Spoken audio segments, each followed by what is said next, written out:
नमस्कार दोस्तों, इस वीडियो में आप केवीएस पीआरटी 2013 प्रश्न पत्र के इंग्लिश पार्ट का कंप्लीट सॉल्यूशन देखने जा रहे हैं। केवीएस पीआरटी 2013 में इंग्लिश से रिलेटेड कुल 15 अंक के प्रश्न पूछे गए थे। अगर आप केवीएस पीआरटी अभी तक जितने भी पेपर हुए हैं सबका कंप्लीट पेपर सॉल्यूशन डिटेल में देखना चाहते हैं तो इस वीडियो के बाद इस वीडियो का डिस्क्रिप्शन जरूर चेक करिएगा। और अगर आप चैनल पर पहली बार विजिट कर रहे हैं तो इसको सब्सक्राइब करते हुए बेल आइकन को जरूर प्रेस कर लीजिएगा। चलिए दोस्तों, आज के इस महत्वपूर्ण वीडियो को शुरू करते हैं।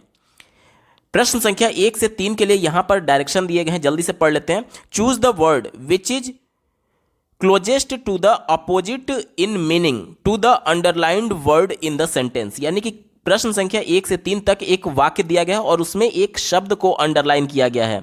इन शब्दों का अपोजिट क्या होगा, यह हमसे पूछा जा रहा है।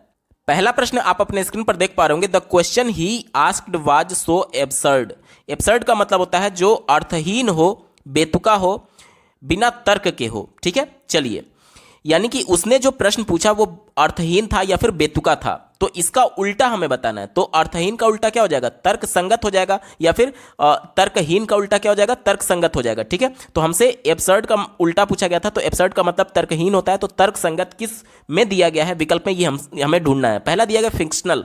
फिक्शनल का मतलब होता है काल्पनिक, तो ये तो उत्तर होगा नहीं। दूसरा दिया गया प्रपोर्शनल। प्रपोर्शनल का मतलब होता है किसी के अनुरूप होना, किसी के अनुरूप होना। जैसे आप बोलते हैं ना कि ये वैल्यू इसके प्रोपोर्शनल है, यानी कि अगर ये वैल्यू बढ़ेगी तो ये भी बढ़ेगी, यानी कि उसके अनुरूप काम करना, तो ये भी हमारा उत्तर नहीं होगा क्योंकि ये तर्क संगत की बात नहीं कर रहा है। एब्सर्ड का मतलब कि तर्कहीन हो गया, तो इसका उल्टा क्या होगा, तर्क संगत होगा। चौथा दिया गया है यूजलेस, जो कि बिल्कुल बेकार है, तो ये भी हमारा उत्तर नहीं होगा। एक ही विकल्प बचा रेशनल। रेशनल का मीनिंग क्या होता है, इसका मतलब होता है तर्क संगत। एब्सर्ड का मतलब होता है तर्कहीन और इसका उल्टा तर्क संगत, जो कि विकल्प नंबर 3 में दिया गया रेशनल, इसका बिल्कुल सटीक उत्तर होगा।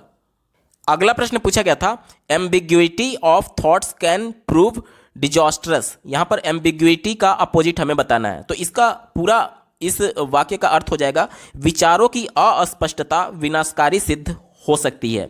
विचारों की अस्पष्टता विनाशकारी सिद्ध हो सकती है, इसका पूरा अर्थ हो गया। अब यहां पर एम्बिग्युइटी जो दिया गया है इसका मतलब होता है अस्पष्टता, तो इसका उल्टा हमसे पूछा गया था, अपोजिट पूछा गया था, तो यानी स्पष्टता हमारा सही जवाब होगा। किस विकल्प में स्पष्टता दिया गया, यही हमें ढूंढना है। पहला दिया गया रिजिडिटी। रिजिडिटी का मतलब क्या होता है, बिल्कुल दृढ़ होना, किसी भी बात को लेकर के बिल्कुल रिजिड होना, दृढ़ होना, तो ये इसका उल्टा नहीं है, हमारा उत्तर नहीं होगा। तीसरा दिया गया है सर्टेनिटी। सर्टेनिटी, तो सर्टेनिटी का मतलब क्या होता है, इसका मतलब होता है किसी चीज को लेकर के निश्चित होना, तो ये भी हमारा उत्तर नहीं होगा। क्यों, क्योंकि हमसे एम्बिग्युइटी का उल्टा पूछा गया। एम्बिग्युइटी का मतलब होता है अस्पष्ट, तो इसका उल्टा स्पष्ट होना चाहिए। ठीक है, चौथा विकल्प दिया गया रेशनैलिटी। रेशनैलिटी का मतलब होता है तर्क संगतता। तर्क संगतता, तो ये भी स्पष्टता की बात नहीं कर रहा है, हमारा उत्तर नहीं होगा। एक ही विकल्प बचा, ऑप्शन नंबर 2 देखिए, क्लैरिटी की बात कर रहा है। क्लैरिटी का मतलब स्पष्टता। अभी मैंने आपको बताया कि एम्बिग्युइटी का मतलब क्या होता है, अस्पष्टता, और यहां पर क्लैरिटी का मतलब होता है स्पष्टता। चूंकि ये इसका जस्ट अपोजिट है, इसलिए ऑप्शन नंबर 2 यहां पर बिल्कुल एप्रोप्रिएट जवाब हो जाएगा। अगला प्रश्न पूछा गया था, the boy found himself in pathetic situation. Pathetic का मतलब होता है दयनीय, यानी कि इसका अर्थ क्या हो जाएगा कि लड़का अपने आप को दयनीय कंडीशन में पाया, दयनीय परिस्थिति में पाया, ये हमसे ये इसका अर्थ हो गया। अब पैथेटिक का मतलब कि दयनीय, इसका उल्टा पूछा जा रहा है। तो देखिए, चौथे विकल्प से शुरुआत कर लेते हैं। चौथा विकल्प दिया गया है सरप्राइजिंग, यानी कि विचित्र होता है। इसका मतलब सरप्राइज का मतलब क्या होता है, विचित्र होता है, तो दयनीय का उल्टा विचित्र तो होगा नहीं, या फिर चकित कर देने वाला तो होगा नहीं, तो ये हमारा उत्तर नहीं हो सकता। मार्वलस। मार्वलस का मतलब क्या होता है, अनोखा, तो दयनीय का उल्टा अनोखा भी नहीं होगा, ये भी गलत हो गया। तीसरा दिया गया है कॉमन। कॉमन का मतलब क्या होता है, कॉमन का मतलब सामान्य, तो ये भी इसका उल्टा नहीं है। पहला दिया गया है कोमिकल। कोमिकल का मतलब होता है हास्यास्पद के सेंस में। जैसे देखिए, पैथेटिक का मतलब क्या था, दयनीय स्थिति में, दयनीय कंडीशन जो होता है वो थोड़ा सा निगेटिव सेंस में देखा जाता है, और हास्य के सेंस में जो कॉमिकल दिया गया है उसमें क्या होता है कि सिचुएशन बिल्कुल नॉर्मल है और बिल्कुल हंसी मजाक का माहौल है, और पैथेटिक सिचुएशन में क्या होता है कि दुख का माहौल होता है, निगेटिव सेंस में थोड़ा सा होता है, तो ये इसका जस्ट अपोजिट है। क्योंकि पैथेटिक में दयनीय कंडीशन था, यानी कि निगेटिव सेंस में होता है, और कॉमिकल यानी कि हास्य वाली परिस्थिति जिसमें बच्चा मतलब कि इन्वायरमेंट जो सिचुएशन है वो पूरा नॉर्मल है और थोड़ा हंसी मजाक वाला माहौल हो, उसे बोलते हैं कॉमिकल। तो ऑप्शन नंबर 1 इसका जस्ट उल्टा हो जाएगा, ऑप्शन नंबर 1 सटीक उत्तर है। दोस्तों, प्रश्न संख्या 4 और 5 के लिए यहां पर डायरेक्शन दिया गया है, आप स्क्रीन पर देख पा रहे होंगे। A word has been written in 4 different ways out of which only one is correctly spelled. Choose the correctly spelled word, यानी कि कहा जा रहा है कि चौथे और पांचवें प्रश्न में एक शब्द के 4 अलग अलग तरीके से स्पेलिंग लिखे गए हैं, कौन सा स्पेलिंग सही है, जो सही है वही हमारा उत्तर होगा। ठीक है, दिया गया है कमिटी, चौथे वाले प्रश्न में देखिए कमिटी दिया गया है, तो कमिटी का स्पेलिंग क्या होता है, COMMITTE। तो देखिए पहले में दिया गया है COMME, तो ये गलत हो गया। दूसरे में दिया गया COMMITT और डबल ई नहीं है, तो ये गलत हो गया। तीसरा देखिए COMIMM होना चाहिए था, तो ये गलत हो गया। चौथा विकल्प देखिए COMMITTE, ऑप्शन नंबर 4 यहां पर बिल्कुल एप्रोप्रिएट जवाब हो जाएगा। पांचवा प्रश्न देखिए कोलैबोरेशन दिया गया है, तो कोलैबोरेशन का स्पेलिंग क्या होता है, तो देखिए चौथे विकल्प से अगर हम लोग शुरुआत करें तो दिया गया कोलैबोरेशन, तो यहां पर देखिए यहां पर भी ए होगा और यहां पर ओ होता है, तो ये गलत हो गया, हमारा उत्तर नहीं होगा। दूसरा दिया गया है कोलाबरेशन, तो यहां पर देखिए यहां पर ई नहीं होता है बल्कि ओ होता है, तो ये गलत हो गया। इसी प्रकार से देखिए तीसरे विकल्प में कोलाबोरेशन दिया गया है, तो यहां पर देखिए ये डबल एल होता है, एक ही एल दिया गया था, तो ये भी गलत हो गया। एक ही विकल्प बचा ऑप्शन नंबर 1 देखिए COLLABORATION, ये कोलाबोरेशन का बिल्कुल सटीक आंसर है। ऑप्शन नंबर 1 इसका बिल्कुल सटीक जवाब हो जाएगा, COLLABORATION। दोस्तों प्रश्न संख्या 6 और 7 के लिए यहां पर निर्देश दिए गए हैं, जल्दी से पढ़ लेते हैं। कहा जा रहा है कि the first part of a sentence is provided to you and the remaining sentence has been broken into 4 parts, यानी कि कहा जा रहा है कि एक वाक्य का पहला पार्ट आपको दिया गया है और बाकी के पार्ट को 4 भागों में तोड़ दिया गया है। Choose the most logical order of parts from among the given 4 choices to construct a correct sentence. कहा जा रहा है कि सबसे तार्किक जो क्रम है उसको चुनिए जो कि इस पूरे सेंटेंस को कंप्लीट कर देगा, करेक्ट सेंस दे देगा। ठीक है, चलिए छठवां प्रश्न आप अपने स्क्रीन पर देख पा रहे होंगे, द लिटिल गर्ल, यानी कि एक छोटी लड़की। अब इसके कौन कौन से पार्ट्स दिए गए एक बार उसका अर्थ समझते हैं, उसके बाद क्रम ढूंढेंगे। For the mother to leave, यानी कि मदर के लिए कहा जा रहा है कि एक तरीके से उसको छोड़ करके जाना। आगे पढ़िए सेड टू हर फ्रेंड, उस छोटी लड़की ने अपने मित्र से कहा। आगे पढ़िए little children on their own and go to work, एक छोटे बच्चे को उस पर उसके अपने हाल पर छोड़ देना और काम पर चली जाना। आगे पढ़िए it was not quite right, यानी कि यह ठीक नहीं है। अब हमसे सही क्रम पूछा गया, तो देखिए पहला क्या दिया गया, द लिटिल गर्ल, यानी एक छोटी लड़की, सेड टू हर फ्रेंड, यानी कि अपने मित्र से उसने कहा, तो ये पहले नंबर पर हो जाएगा। एक छोटी लड़की अपने मित्र से कहा it was not quite right, यानी कि ये ठीक नहीं है, तो ये दूसरे नंबर पर हो जाएगा। एक छोटी लड़की ने अपने मित्र से कहा कि ये ठीक नहीं है। For the mother to leave, यानी कि उसकी माता उसे छोड़ करके जाए, ये तीसरे नंबर पर हो जाएगा।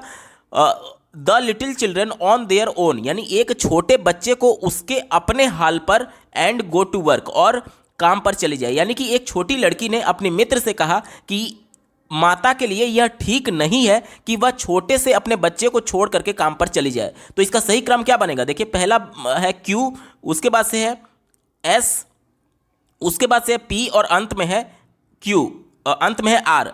तो हमारा क्रम क्या बन गया, हमारा क्रम बन जाएगा QSPR। दिए गए विकल्प में देखिए ऑप्शन नंबर 4 यहां पर बिल्कुल सटीक जवाब है।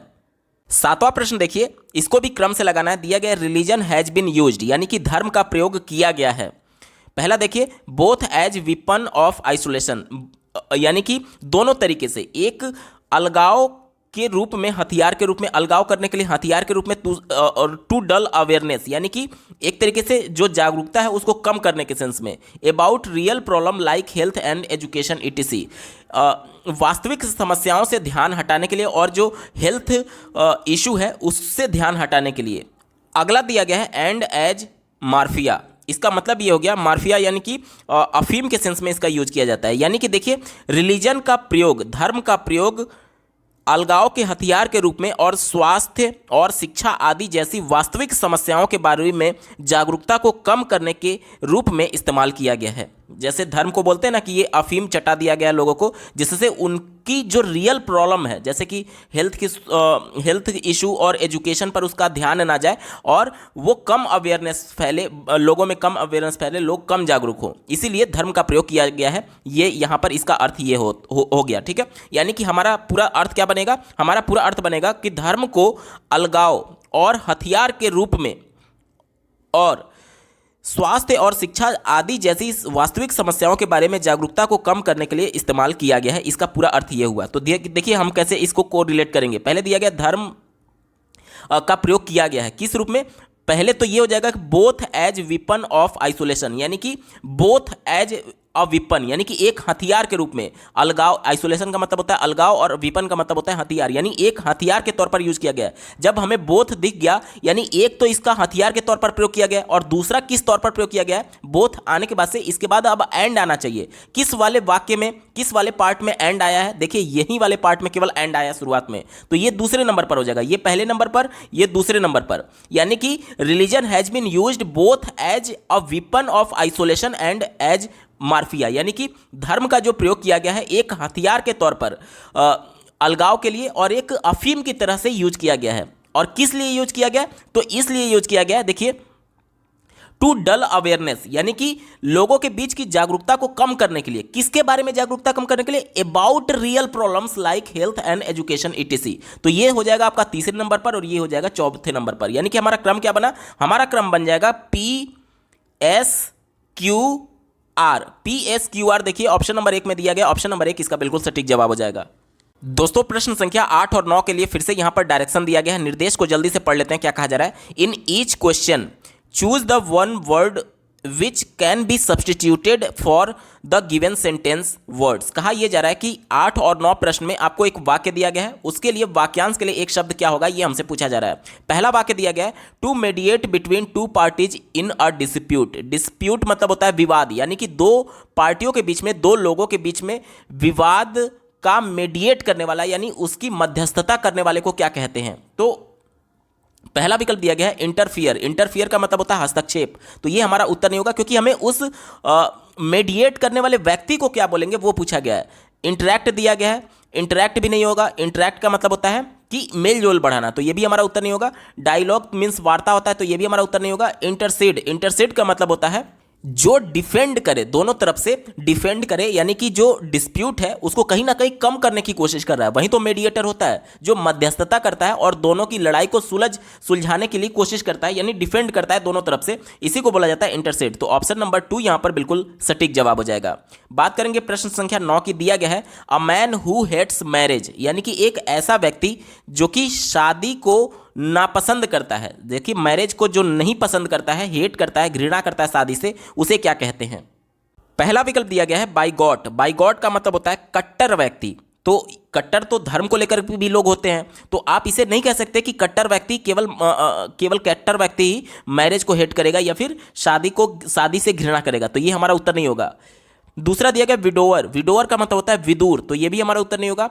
चौथा दिया गया है पॉलीगैमिस्ट। पॉलीगैमिस्ट का मतलब होता है बहुपत्नीवादी, यानी जिस व्यक्ति के एक से ज्यादा पत्नियां होती है उसे पॉलीगैमिस्ट बोलते हैं, यानी बहुपत्नीवादी, तो ये भी हमारा उत्तर नहीं होगा क्योंकि जब वो शादी से घृणा कर रहा है तो बहुत सारी पत्नियां थोड़ी रखेगा। एक ही विकल्प बचा मिसोगैमिस्ट। मिसोगैमिस्ट का मतलब ही होता है कि जो शादी से घृणा करता है, जो विवाह से घृणा करता है। ऑप्शन नंबर 3 यहां पर बिल्कुल एप्रोप्रिएट जवाब हो जाएगा। दोस्तों प्रश्न संख्या 10 से 12 तक के लिए यहां पर फिर से निर्देश दिया गया। देखिए choose the word which best express the meaning of the underlined word in the sentence, यानी कि यहां पर 10, 11 और 12 में 3 सेंटेंस दिए गए हैं जिसमें से एक शब्द को अंडरलाइन किया गया है। उस शब्द का समानार्थी शब्द हमें बताना है विकल्प में से। पहला दिया गया this will gratify some people and surprise the rest, यानी यह कहा जा रहा है कि यह कुछ लोगों को प्रसन्न करेगा। ग्रेटिफाई का मतलब क्या होता है, प्रसन्न करना, और कुछ लोगों के लिए आश्चर्यचकित की बात होगी। तो हमसे अंडरलाइन का पूछा गया था, तो ग्रेटिफाई मीन्स होता है प्रसन्न करना, तो प्रसन्न के सेंस में कौन सा विकल्प दिया गया। देखिए डिलाइट का मतलब भी होता है आनंद लेना या फिर प्रसन्न होना, तो ऑप्शन नंबर 1 यहां पर बिल्कुल एप्रोप्रिएट जवाब हो जाएगा। अगला प्रश्न पूछा गया था John has always been an exclusive customer. Exclusive का मतलब यहां पर विशिष्ट से है, यानी कि जोहन हमेशा से एक विशिष्ट उपभोक्ता रहे हैं। अब हमसे इस एक्सक्लूसिव का सिमिलर वर्ड हमसे पूछा जा रहा है। तो देखिए पहला दिया गया क्वेरलसम। क्वेरलसम का मतलब होता है जो झगड़ालू होता है, तो यहां पर विशिष्ट का मतलब झगड़ालू नहीं है। तीसरा दिया गया रिलायबल। रिलायबल का मतलब होता है जो विश्वसनीय हो या फिर भरोसेमंद हो, तो ये भी हमारा उत्तर नहीं होगा।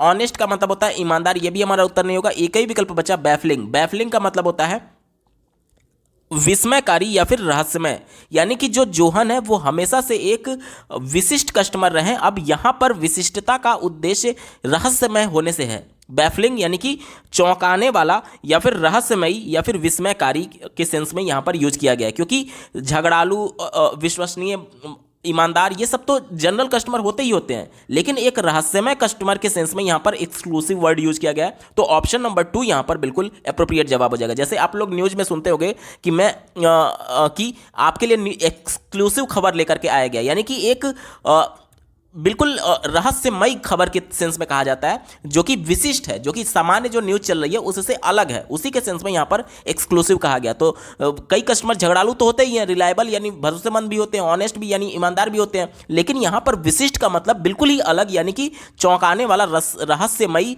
कस्टमर की बात की जा रही है। विकल्प नंबर 2 यहाँ पर बिल्कुल अप्रोप्रिएट जवाब हो जाएगा। अगला प्रश्न पूछा गया था, ant is believed to be the most industrious creature, यानी कि जो चींटी होती है उसको सबसे मेहनती जीव के तौर पर देखा जाता है। तो यहां पर इंडस्ट्रियस का मतलब होता है मेहनती, ठीक है। तो कौन सा वर्ड है जो कि मेहनती के समानार्थी है? तो पहला देखिए सेंसिबल कहा गया। सेंसिबल का मतलब क्या होता है? जो कि दिमाग वाला हो। तो ये मेहनती जरूरी नहीं है कि दिमाग रखता है तो मेहनती भी होगा, तो ये तो हमारा उत्तर होगा नहीं। सक्सेसफुल यानी सफल कहा जा रहा है, तो ये भी हमारा उत्तर नहीं होगा, क्योंकि हमें मेहनती ढूंढना है। पंक्चुअल, तो ये भी उत्तर नहीं होगा। पंक्चुअल का मतलब जो समय से आता हो। डिलीजेंट की अगर बात करें तो इसका मतलब होता है मेहनती। ऑप्शन नंबर 3 बिल्कुल सही जवाब हो जाएगा। ऑप्शन नंबर 3 सही उत्तर है। दोस्तों, प्रश्न संख्या 13 से 15 के लिए यहां पर फिर से निर्देश दिए गए हैं, जल्दी से पढ़ लेते हैं। कहा जा रहा है, choose the option which best expresses the meaning of the underline idiom phrase in the sentence. कहा जा रहा है कि तीनों आगे के प्रश्नों में वाक्य दिए गए हैं, उन वाक्य में एक इडियम और फ्रेज को अंडरलाइन किया गया है। उस इडियम और फ्रेज का क्या मतलब होगा, यह हमसे पूछा जा रहा है। पहला वाक्य दिया गया है, देखिए 13 नंबर का प्रश्न, ही sold his house in the city since it was a real white elephant. कहा यह जा रहा है कि उसने शहर में अपना घर बेच दिया क्योंकि वह असली सफेद घोड़ा था, असली सफेद हाथी था।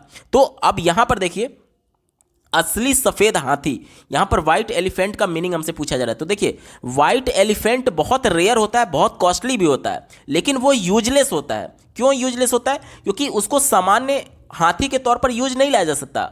वो रेयर जरूर है, कॉस्टली भी है, लेकिन उसका कोई यूज ही नहीं होता है। इस इडियम फ्रेज का मतलब यही होता है कि यूजलेस चीज की बात की जा रही है। तो देखिए, ऑप्शन नंबर 4 में बात की गई है यूजलेस। ऑप्शन नंबर 4 यहां पर बिल्कुल सटीक जवाब हो जाएगा।